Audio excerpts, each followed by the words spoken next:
Jadi dia pun rasa terkejut. Dia rasa mula rasa serba tak kena tau. Ish, manusia ke apa ni, perempuan ke apa dalam hati dia kan, perempuan apa macam ni. Jadinya dia cuba juga untuk bawa.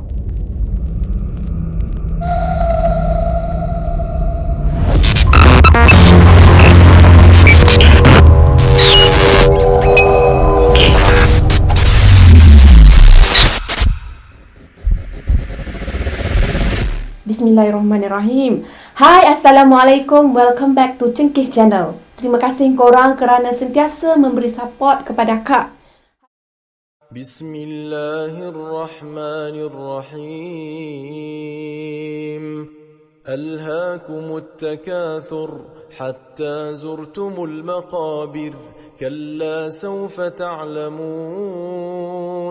ثم كلا سوف تعلمون كلا لو تعلمون علم اليقين لترون الجحيم ثم لترونها عين اليقين ثم لتسألن يومئذ عن النعيم.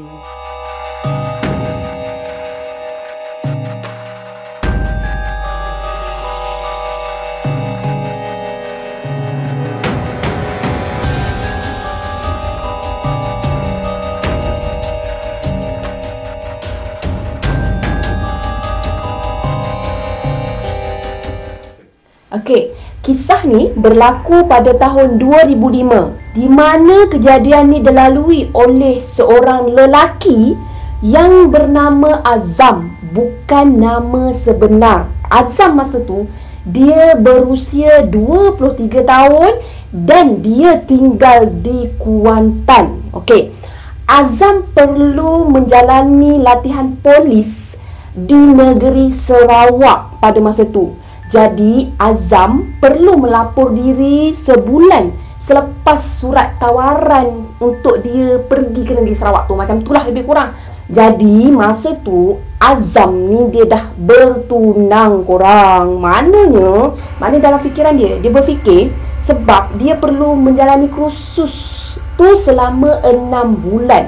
Tempoh 6 bulan tu bagi dia sangat panjang untuk dia tinggalkan tunang dia. Sebab adalah krisis dia yang mungkin dia tak nak ceritakan bersama dengan tunang dia masa tu. Jadi dia merasakan yang mungkin tunang dia dah kahwin dengan orang lain ke, macam tu. Itulah fikiran, orang kata benda yang bermain di fikiran dia kan. Jadi dia termenung, perlu melapor diri. Dalam masa yang sama dia memikirkan tunang dia masa tu.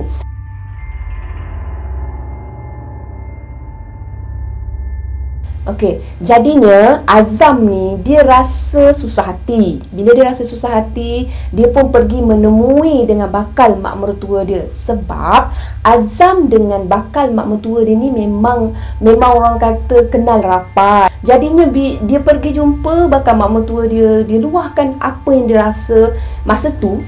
Dia berseloroh je tau. Berseloroh ni maknanya dia cuma bergurau saja. Dia bagi tahu dengan bakal mak mertua dia, apa kata kalau diorang ni menikah je dulu, tak payah sanding lagi. Maksudnya bila dah menikah, kira dah selamat lah masing-masing kan.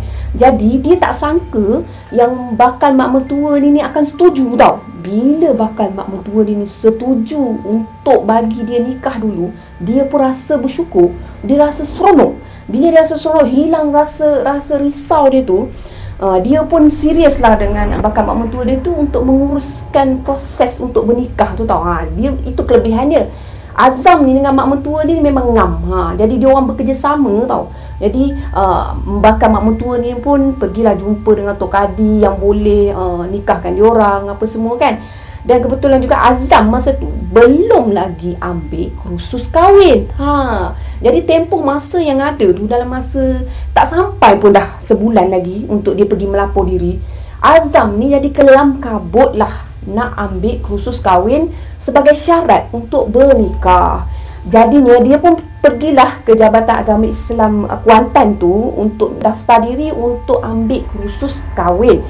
Tapi malangnya bila kursus dekat situ penuh sehingga tarikh dia nak melapor. Okey, jadi atas dasar tekad dia untuk ambil juga kursus kahwin ni, nak nikah juga. Jadi dia pun buat panggilan kepada Jabatan Agama Islam Negeri Terengganu di kawasan Kemaman. Okey, alhamdulillahnya ada kekosongan di sana. Maksudnya untuk daerah Kemaman tu ada kekosongan sebab daerah tu paling dekat dengan kawasan Kuantan ni kan.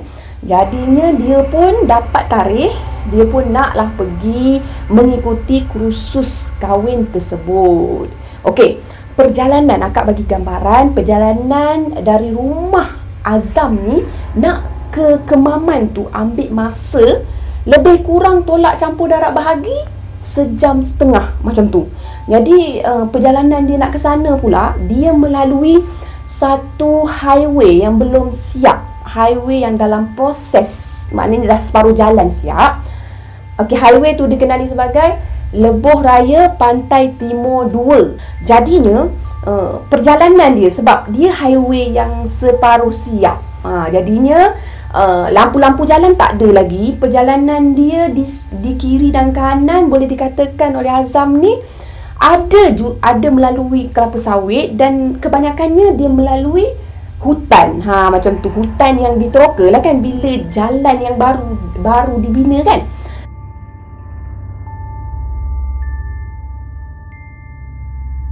Jadi Azam pun memulakan perjalanan dia dari rumah dia lebih kurang pukul 5.45, 5.50 macam tu lah untuk hari pertama. Sebab kursus kahwin dijalankan selama 2 hari. Jadi untuk hari yang pertama korang dimulakan perjalanan dia dalam keadaan orang kata tanah masih lagi gelap.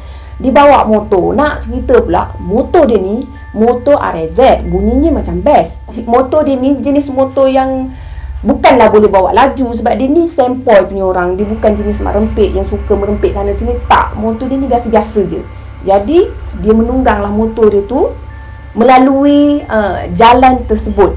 Okey, sepanjang perjalanan tu alhamdulillah tak ada masalah apa, sehinggalah di satu kawasan, dia kata kawasan tu kawasan memang hutan. Kalau dia tengok masa balik siang memang hutan, tak ada apa. Tapi masa dia lalui tu lebih kurang anggaran dalam pukul 6.30 kata dia. Masa tu keadaan tanah masih lagi gelap, yang bukan gelap sangat tau, gelap yang sama-sama, di mana dibantu dengan cahaya lampu motor dia tu, dia nampak tau dengan jelas bahagian sebelah jalan. Maksudnya dia bawa motor tu memang dekat sebelah jalan tu, dia nampak ada seorang perempuan yang berkemban sedang duduk di atas kayu yang tumbang. Orang katakan kayu yang tumbang. Dekat situ dia ada satu anak sungai tau. Jadi pada fikiran dia, mungkin dia cakap ada orang tengah mandi kat situ. Jadi ni dia pun tak adalah melayan semua tu, tapi dalam fikiran dia ada juga terlintas, siapa yang nak mandi pukul 6.30, 6 suku, lebih kurang macam tu lah dekat situ. Jadi dia pun dalam duk fikir-fikir, aku nak pergi kursus kahwin, aku belum lagi tahu dekat mana kelas tu dijalankan. Jadi aku kena cepat, aku buat tak reti lah, buat tak tahulah. Jadi dia pun bawa motor dia macam biasa. Dia pun terus menuju ke Kemaman, Terengganu, dan dia ambil lah kelas yang pertama dia.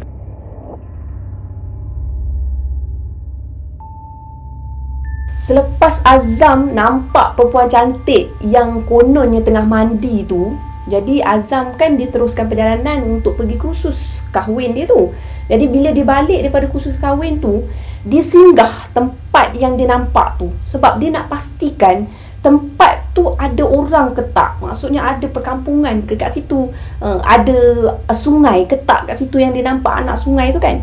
Jadi dia berhentikan motor dia dekat situ. Memang dia tengok anak sungai tu ada, tapi sungai yang cetek. Dan dia juga nampak kayu yang tempat perempuan tu duduk tu pun masih ada kat situ. Dan yang jadi pelik pada dia, bila dia tengok dalam keadaan terang benderang, maksudnya siang hari, kawasan sekeliling dekat situ memang betul-betul hutan korang. Memang tak ada ciri-ciri orang bercucuk tanam ke kat situ, ciri-ciri orang datang bermain kat situ memang tak ada. Jadi memang betul-betul hutan.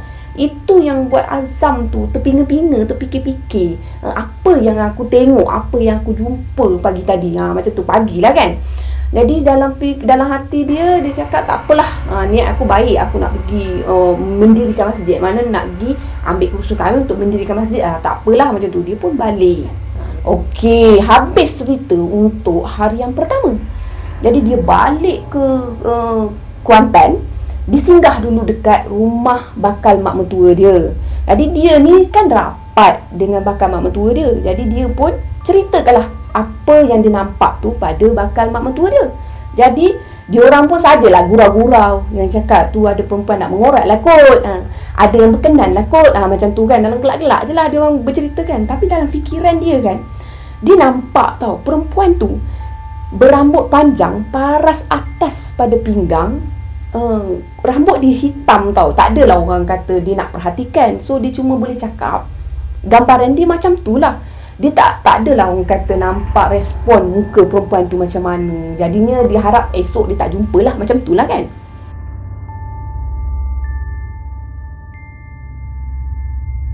Jadi esok ni lah, dia pun memulakan lagi perjalanan dari rumah dia macam biasa, tapi lewat sikit sebab dia dah tahu kan kelas untuk kursus kahwin itu kat mana. Jadi dia lewat sikit, lebih kurang pukul 6 kata dia masa tu lah kan. Dia memulakan perjalanan, ngongek sampailah dekat tempat yang sama. Tempat yang sama dia jumpa perempuan tu lebih kurang dalam pukul 6.40. Lebih kurang gitulah. Masa tu dia cakap kawasan tu dah macam nak berubah daripada malam kepada pagi. Tanah kat kawasan tu nampak tak nampak, terang tak terang, macam tu. Dibantu juga dengan lampu motor dia. Kali ni dia perlahankan motor dia tahu, sebab dia nak pastikan itu orang ke bukan orang kali ni. Jadi atas keberanian dia, dia perlahankan motor dia kali ni. Dia tengok tempat yang sama, korang, memang betul. Dia nampak lagi perempuan tu duduk lagi dekat tempat tu. Apa perempuan tu buat kat tempat tu? Mandi ke? Memang saja nak melepak ke? Wallahualam. Tapi kan, bila dia perhati perempuan tu, dia cakap dalam diri dia, dia kata tak apalah, aku lalulah, pedulilah perempuan tu kan, dalam hati dia kan. Tapi kan, bila dia berpaling sekali lagi, maksudnya dia menoleh untuk kali kedua ke arah anak sungai tu, dia tengok perempuan tu dah tak ada. Dah tak ada, tak apalah, jalanlah, teruslah jalan kan.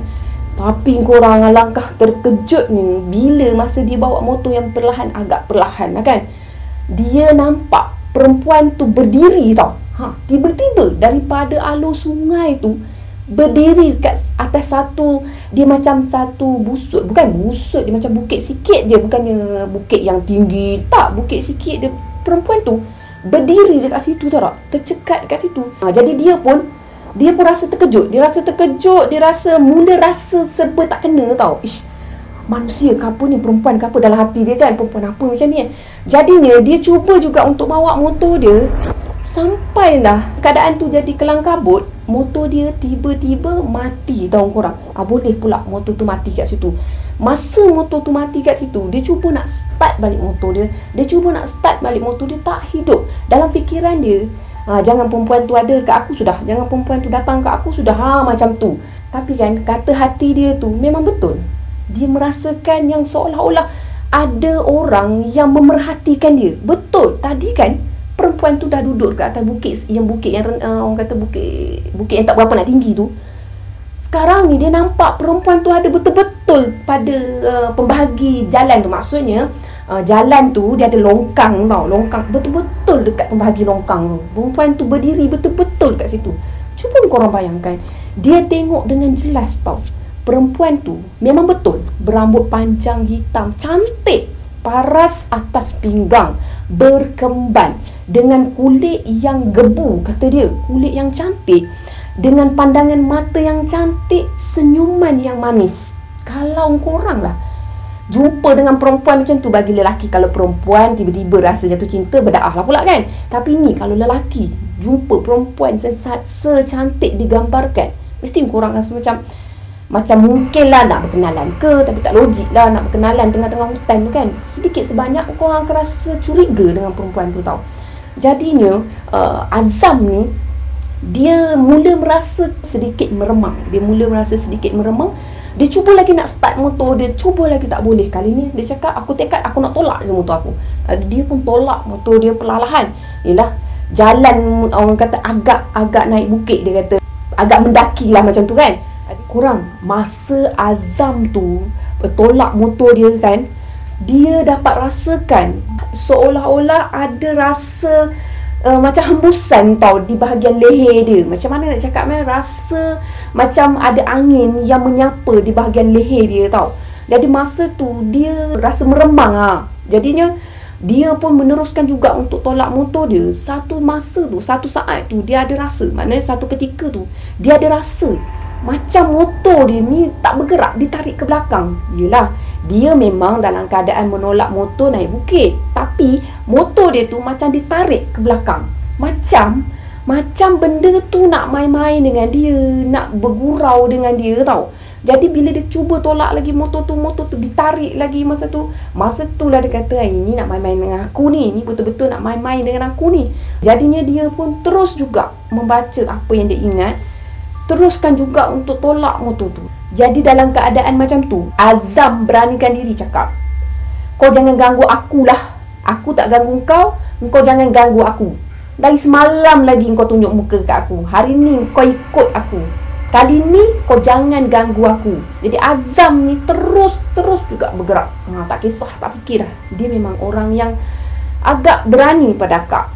Jadi dia terpaksa gigihkan juga tolak motor dia. Dia tolak motor dia. Sementara tu dia memang merasakan seperti perempuan tu pun mengekori dia tau. Mengekori dia, ikut dia, apa semua. Bukan perasaan dia, tapi memang dia rasa perempuan tu ikut dia. Jadi dia makin ditolak motor. Korang bayangkan, perempuan tu dah berada di depan dia, dengan motor tu dah mati, dengan lampu motor tu dah tak ada, dengan jalan tu memang dah orang kata nak terang dah kan, nak dekat dengan pukul 7. Jelas nyata perempuan tu berdiri betul-betul depan motor dia.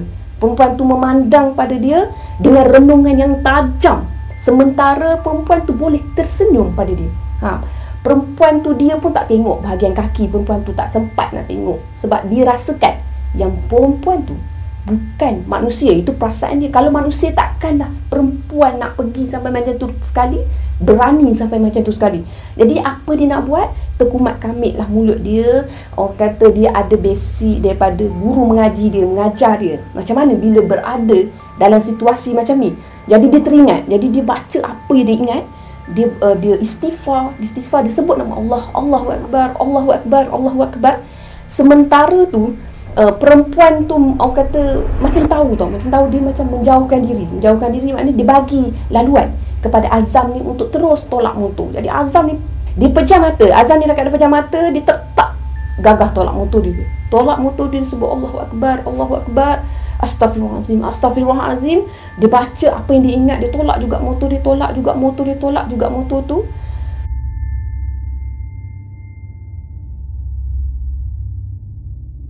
Sampailah masa tu dia disapa oleh suara yang pada masa tu dia tak fikir dah suara siapa. Mungkin dalam fikiran dia tu suara perempuan tersebut, tapi suara ni suara lelaki. Jadi dia pun buka mata dia, maksudnya dia buka jelas, buka luas mata dia. Dia pun menjawab sapaan tu. Bila dia tengok, alhamdulillah korang, memang ada 2 orang lelaki yang menyapa dia tau, bertanya dia, "Dek, kenapa ni dek? Kenapa ni adik?" Kata, apa yang dah jadi kat situ kan? Maksudnya, kenapa dengan motor adik ni? Macam tu lah kan. Jadi dia pun cakap, "Tak tahulah bang, tak tahulah kenapa motor saya ni tiba-tiba pula mati kat sini." Dia kata, "Oh, kalau macam tu tak apalah dek, kebetulan kami pun memang nak menghala jalan yang sama.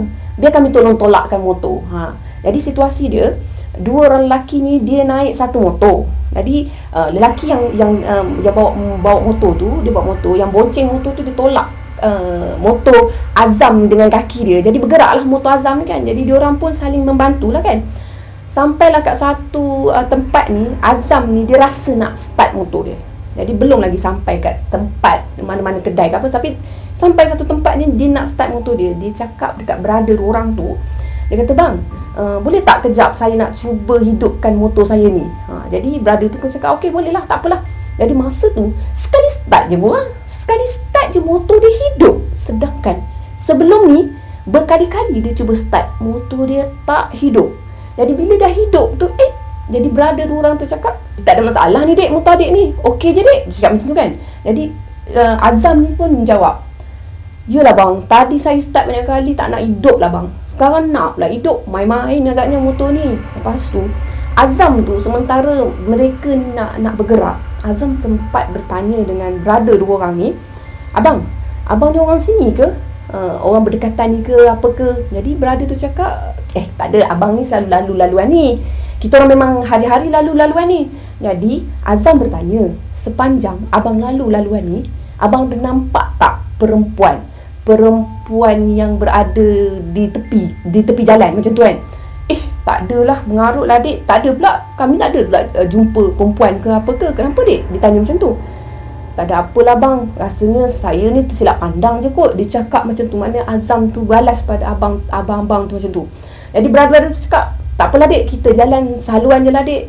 Sekarang buatnya motor adik ni mati lagi sekali kan. Satu nanya pula adik nak menolak. Jadi masa bercakap tu, masa proses tu, jalan tu berangsur cerah. Maknanya keadaan tanah kat situ berangsur cerah. Dan motor dia pun dah hidup kan. Jadi dia pun berangsur dengan selamat lah pergi ke kursus perkahwinan dia untuk hari yang kedua.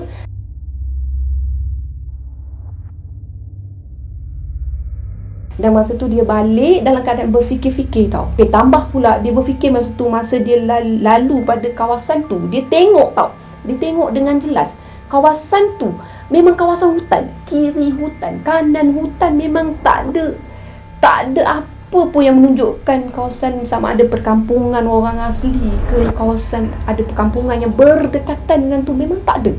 Tapi cuba korang bayangkan, dalam hutan macam tu ada perempuan di waktu macam tu boleh duduk bertenggek atas kayu nak mandi. Kononnya lah dia kata mula-mula nak mandi kat situ kan. Macam tak logik kan. Tapi apakah perempuan tersebut? Dia sendiri tak dapat nak jawab. Jadi semua ni menjadi misteri untuk diri Azam. Jadinya setakat ni saja cerita akak untuk kali ni. Jika korang ada cerita-cerita untuk dikongsikan dengan akak, korang boleh DM di email akak. InsyaAllah akak akan cuba sampaikan cerita korang untuk semua. Bye korang. Assalamualaikum.